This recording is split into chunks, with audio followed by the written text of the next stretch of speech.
Hello and welcome to an Art in the Contemporary World podcast for November 2014. On this occasion, Francis Halsall and myself, Declan Long, are joined by Emer, Lynch and Tracy, Hanna, curators of Foaming at the Mouth, a series of visual art spoken word events which ran during the summer of 2014 and which featured a range of different types of contributors, doing a range of different types of things that we're going to find out about. Emer Lynch is with us here in Dublin, and Tracy Hanna is in Rotterdam by Skype where she's studying at the Piet Zwart Institute.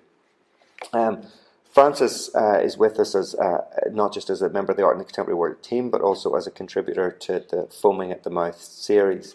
Perhaps we'll start by talking to Emer, who's right here beside us, about the Foaming at the Mouth project, and maybe you can give us a little bit of background to that as an idea. So Foaming at the Mouth provides a structure for the production, presentation, and the reception of text-based visual art, which was through the format of live spoken word events. So for each evening, there was 4 of them over the summertime. We had between 8 and 10 participants. And we were working with a range of writers, curators, and visual artists. So this was kind of performed, a lot of the people used original, appropriated, or performative text-based works through kind of verbal, visual, and also tactile means. Okay, so there's a particular approach to curation here. There's a particular type of content here. Tracy, if I could go to you, why this type of material? Why did you feel this was important to do at this point in time? I think, I was writing a bit back then, and we were at a different spoken word night, and it was really bad. And you just thought. It was a writer's spoken word night, so. I'll mention where it was. We just thought that we had a lot of friends and colleagues who were doing really great stuff with text, and there just wasn't this format for us, and we thought, well, we'll just do it and make it happen. And we thought that's kind of the impetus for it anyway. We thought that it had a lot of potential to be a curated event, so that we would be more directly involved with the kind of producing the framework and to work really directly with people who we wanted to participate with.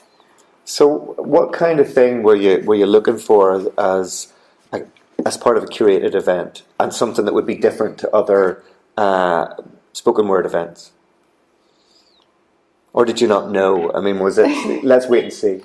Yeah, I think it was a little bit let's wait and see, because I think maybe we had some ideas or notions of what kind of text works visual artists might make. So, yeah, we had a little bit of a notion, but I think when it actually happened and what people did, I think blew our minds a little bit. There was a lot of stuff that we never would have thought would have happened. Well, tell us about the different types of contributors. Maybe you could both report in a way on some of the contributions that were in the different Foaming at the Mouth events. The first one was on the 18th of June. Kind of casting your mind back to that. Can you tell us about some of the content from that evening? The first one especially, I think we had a really kind of strong intent to meet with everyone beforehand. So this kind of curatorial relationship kind of varied from person to person. But the first people really were going into it absolutely blind. So they had no idea what to expect from both kind of the audience side and also from the kind of performer side.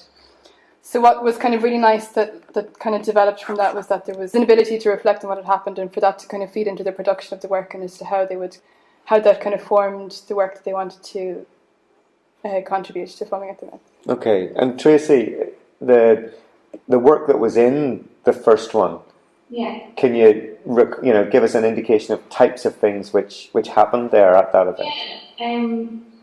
Dave,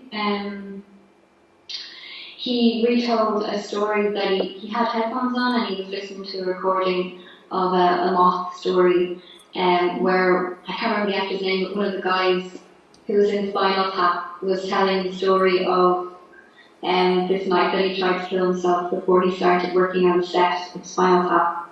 and they listened to it live in his headphones and then retold it. So that's one of the things. Am I still here? Yes. Yeah. Sinead Hacker, he writes poetry and poems already, so he directed us to find an actor, or well, we found a comedian in the end, to deliver one of his poems in a hand-up American accent. That was another thing. It was a poem about a sexy ant. Louise McCooey, she wrote a story about a lump in the sea. Let me see, Sinead Hogan. She spoke for about 10 minutes about what she thought a word was and the history of the word and what a word is. Hers was actually the most critical as well, I think, of the whole series. Yeah. So really kind of pulling apart like how words have formed over time and kind of the visual aspect of how words look, and even in terms of she passed around a kind of a tactile element of paper throughout the audience. So that was another way to see like how words are experienced also as well. So you were quite purposefully putting together contributors who were going to, range between philosophical, critical types of approaches and others that would edge more towards fiction and whatever else. Yeah. And so how did that develop then? You mentioned, Emer, that going into the subsequent episodes of it, people had more of a sense of what was possible, or what license they had, what kind of license they had to perform. Yeah, and I think actually one of the really strong elements that came out of Foaming at the Mouth was that it gave artists and participants a license to work with humour in a way that it's not really received in a different setting, in a gallery, for example, or in an institutional setting. So I think the audience were really, because of the environment where it was, were really receptive to humour. And also in terms of how Foaming at the Mouth kind of put people in a quite a vulnerable position almost. There was a really kind of a subtle humour in how the audience were aware of the presenter's usual identity, I guess, as an academic or a professional artist. So in terms of kind of how they were perceived. Oh, I just thought them, because I think there was a lot of people there, well, some people there who weren't from an art background. Yeah. We didn't know who these people were.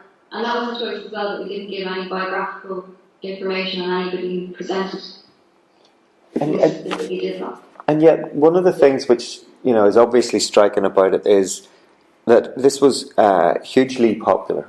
Mm-hmm. These were events in the downstairs of the Stag's Head pub, and the place was absolutely jammed with people queuing down the stairs to get to them. What do you put down the appeal of this to? Is it? Well, you tell me what it is. I think that we made as much as possible a scenario where people didn't know what to expect. And this creates a sense of anticipation. So I think we were thinking about when you go to a talk or some kind of event in an institution or in a gallery, through different kind of structures, you kind of know what to expect in a way. So through the place or the setting or the atmosphere or how the organisers have framed the event, a lot of the kind of your attitude toward it is already formed before you arrive at the actual venue. So we really wanted to kind of strip that away, and we were really kind of deliberately, in all of the promotional material, didn't add any sort of contextual layers, or in our introductions, like Tracy said, we didn't include any bio descriptions. So actually we chatted to people really kind of decisively about the right way to introduce each person before they went on stage. And this could also be used as a way to kind of lend the audience some kind of introduction into the work that was really kind of suitable to the piece that they were going to introduce. I think it's worth also mentioning not only the popularity, but speaking as somebody who was performing at it, there was an enormous amount of goodwill in the room as well. Which you did your best to antagonise. I did indeed, yes, as is my way. But there was a huge amount of goodwill. There was a huge amount of sort of support and positivity, and a lot of the performances were a little provisional or maybe ramshackle or sort of maybe not complete or resolved, and that was absolutely fine. And I think people went with that precisely because they weren't quite sure what to expect. And the audience themselves then were also part of this, what do you want to call it, a journey or an exploration, but sort of they were also part of this testing out. And I think that was great. because it meant that because things weren't resolved, they felt a little bit open, and there was a kind of a generosity of spirit from the audience, the participants, and yourselves. Tell us, Francis, just about the experience of being a performer at Foaming at the Mouth, because obviously you're an experienced lecturer, and that there's always an element of performance entailed in that. But what about the performance of spoken word, of visual art spoken word? It's not something I've done before. I'm not entirely sure I'd do it again. It was incredibly nerve-wracking and my way of dealing with that was inhabiting a persona, right? And so very, very like yourself. Exactly. So to be clear, this was a character called the Doctor who was bad-tempered and who insulted the audience, and then proceeded to read out in a kind of bored way, in an angry way, lyrics to a song. And but Tracy and Emer were really great in terms of supporting me.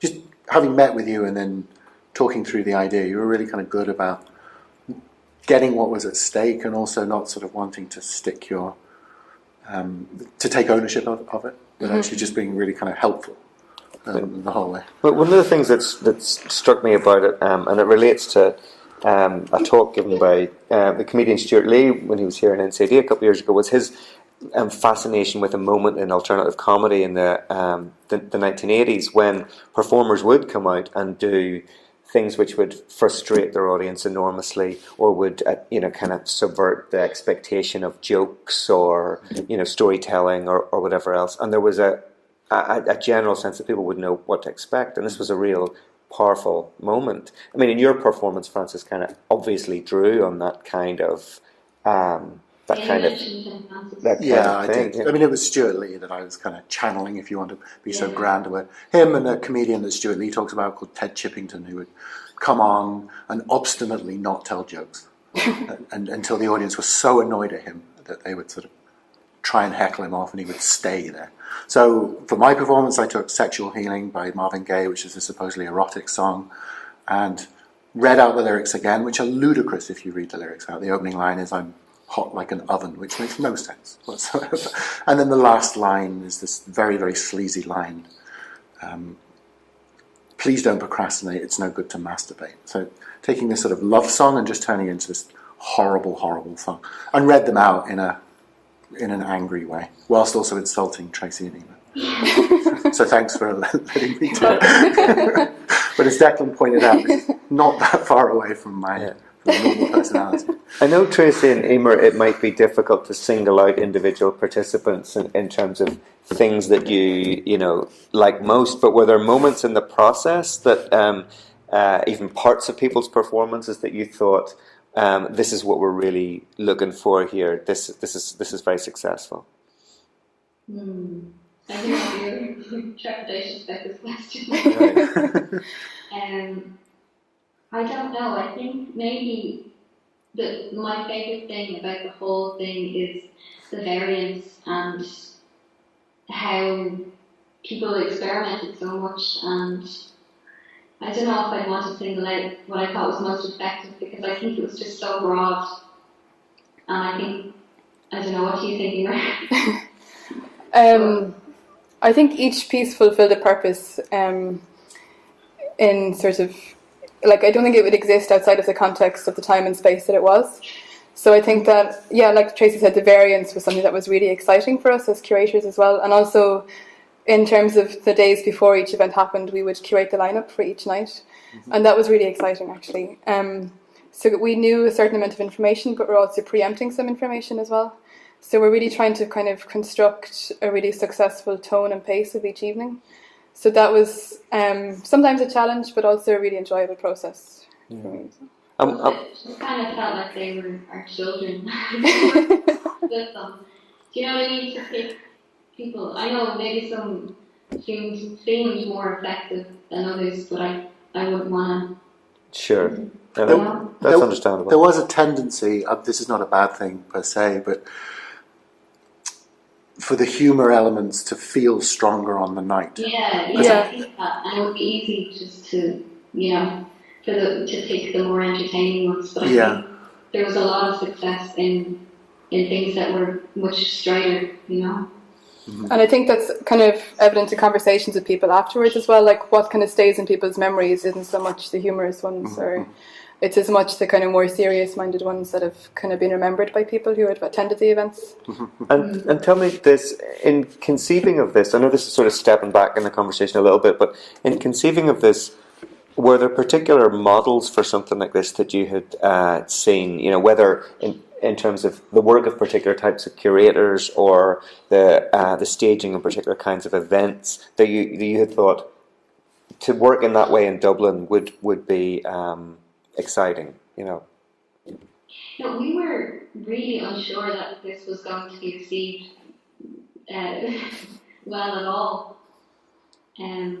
But were there cases where, for instance, you had seen something, you know, in the history books, of, you know, of around happenings or anything like that you thought, I like the look of that, or was this sort of purely from the, you know, your own dark imaginations? I think it was more of a response to the event that we attended, that it kind of clicked from that moment, and then we wanted to expand on it from there. But I think through the spoken word format. Yeah, but then through kind of the development of the process, we've kind of learned of more international projects that have happened, that are fed into it more kind of from that, not kind of like from the initial starting point, but just as things have developed and the more people we've chatted to. Yeah. And so, are there plans then to develop this? We're thinking about 2015, but I think we have to approach it quite cautiously. So we want to make sure that we keep the rawness of what happened during the summertime. And I think that the event would lose its appeal really for an audience and its reception if it was to become too polished or too refined. So we're just thinking about ways that how we can orchestrate future iterations of Foaming at the Mouth for 2015, so that it kind of keeps the kind of core excitement about it. Yeah, like we've been approached by some festivals and stuff like that, but we don't really want to be subsumed by another institution or identity. So yeah, we'd like to keep it an independent thing anyway. And in the Pete's Art at the moment in Rotterdam, just to kind of, you know, think about that context in relation to the context that Foaming at the Mouth arose out of. I mean, is there anything that you can identify there in the time you've spent there that, you know, that suggests that there are comparisons with Dublin or differences from Dublin that, you know, might make you want to curate or work as an artist in different ways? I don't know, just being in MA education has made me think that I want to work in different ways. There's a lot of writing going on here, and a lot of writing tutors, and no, I think it's certainly an interesting point to bring up about the amount of writing going on and the types of writing that there are, and to think about the ways in which text was dealt with in Foaming at the Mouth as something which was either originated or appropriated. It was certainly an exciting dimension of it to see that taken so seriously and approached so diversely. Had you any thoughts, Emer, on that, the use of text there, or the use of text in Foaming the Mouth as it relates to the way in which writing happens here? I think Foaming at the Mouth is really successful in kind of showing elements of artist practice that was really kind of strongly connected with language, and also because we've worked with so many artists, how they've used writing as almost as a form, and the delivery kind of enabled this format to take place. I mean, that actually seems like one of the really valuable things about the process. Yeah. Oh, sorry. Go ahead. Yeah. No, I disagree. I think we worked to highlight what was happening. You know, instead of really we just created a channel for receiving it. Hello? It sounds like cutting out. No, I think it's okay. It's kind of interesting to hear you talking about creating a channel to receive information as we're all concerned about the Skype channel. I mean, I think it's to be really celebrated, Francis. I mean, you were excited about it before you took part, and presumably still excited about it after you took part. Yeah. But I wonder, have you thoughts just on Foaming in the Mouth as something as a phenomenon that happened in Dublin during the summer? It's already been said insofar as it's popularity, as you pointed out, that there were people queuing on the stairs, there were people who couldn't get in. So you captured something, which I think is great. And I think it's sort of two things. It's the alternative model of curating is really kind of exciting, but then also that engagement with text and language, but in a non-conceptual way, I think is really key. You could have done that sort of series of performances and not treated it as a sort of through the language paradigm, right? And they would have been quite different, and I think it wouldn't have been perhaps quite so strong. So you kind of captured something in people's imagination, and captured something that obviously resonates with contemporary practitioners. And there were all sorts of ages there as well. That's also worth pointing out, that there were kind of current students, some of our current students, and then there were recent graduates, and then there were much, much older people, well established kind of presences that sort of spoke across the spectrum, which is also really great to see. So that's the thing that I want to emphasize, a kind of sense of enormous enthusiasm around this, and that there was a kind of a momentum there, which is great. I think a lot of our authorship as well lies in the kind of special structure that we kind of created as well. And like you said, in the audience, the kind of intergenerational audience that was there, but there was also in the kind of everyone that we worked with as well, with different cross sections of their careers also. But a lot of the kind of atmosphere that we set up or established, I think, fed a lot into the reception of the works also. Can I ask a question? Yes, of course. You said that you feel like it wouldn't have been as successful if it was framed as a performative event? No. Don't get me wrong. I didn't mean it specifically like that. I think there could have been a version of it that had happened where it was more obviously about performances, right? Yeah. And that in part resonates with the point I was making about the temptation to, I know because I felt it myself as a performer, to kind of play it for laughs, ride the laughs, and so on. In other words, it was about acting and performing. And that brings with it a different set of expectations and paradigms, right? Whereas this, because it was prioritizing the words and the language, meant that sometimes the performances were a bit ropey, right? And they weren't necessarily polished. And I think in part that contributed to the goodwill around it. People knew that they weren't expecting acts or stand-up comedy or something else, but that they were engaging with the kind of the textual dimension to this. That's what I meant by that. Obviously, there was a performative dimension to it, and the sort of the temple. No, I just think it's funny to think, or not funny, but interesting to think about the framing of it and how much it maybe influenced what the audience thought of it. You know, as opposed to maybe what it actually was. Yeah. Do you know what I mean? I think I do, and I think the thing that's exciting is that it's not. I don't think it's yet fully clear what it was. Exactly. I think that's kind of cool. It wasn't a series of, as I said, it wasn't a series of 4 cabaret evenings with artists in it. It was something else, and it was not quite sure what it was, I think. Yeah, and we're still trying to figure that out. Yeah. Definitely. I think maybe like we attempted to categorize it slightly, you know, but I was thinking earlier, it would be interesting if we never called it visual art spoken word, you know, if it just had a title or something. If it was just called Phone in the Mouth.